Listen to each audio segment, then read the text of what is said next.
शिंदेची शिवसेना आगामी काळामध्ये भाजपात विलीन होणार, खासदार संजय राऊत यांचा अत्यंत मोठा दावा. आमदार रोहित पवार भर आम सभेत अधिकाऱ्यावर संतापले, गटाराच्या निकृष्ट कामाबद्दल विचारला जाब. जामखेडमधल्या प्रकारानंतर भाजपकडून टीका.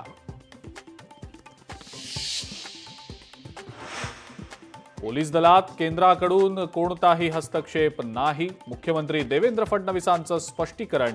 निवृत्त अधिकारी बोलतात ते चुकीचं, मीरा बोरवणकर यांच्या मुलाखतीसंदर्भात स्पष्टीकरण.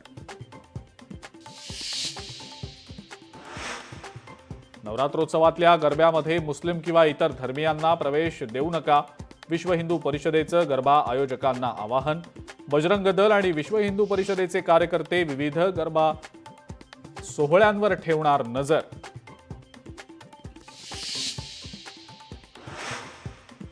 एसटी महामंडळामध्ये मोठी भरती होणार, 17,450 कंत्राटी चालक आणि सहाय्यक पदांसाठी होणार भरती.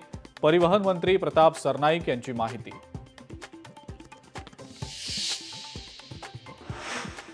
बुलेट ट्रेनचा महत्त्वाचा टप्पा पूर्ण, घणसोली ते शीळफाटा 5 किलोमीटरच्या बोगद्याचं काम पूर्ण. केंद्रीय रेल्वे मंत्री अश्विनी वैष्णव यांच्या उपस्थितीत कंट्रोल्ड ब्लास्टिंग. मुंबई आंतरराष्ट्रीय क्रूज टर्मिनलचं उद्घाटन, पंतप्रधान मोदींच्या हस्ते व्हिडिओ कॉन्फरन्सिंगद्वारे उद्घाटन. MICT जागतिक दर्जाचं क्रूज टर्मिनल. आणि सोन्याच्या दरात विक्रमी वाढ, सोन्याचा दर 1,14,300 रुपयांवर. लग्न सराईपर्यंत दर गगनाला भिडण्याची शक्यता.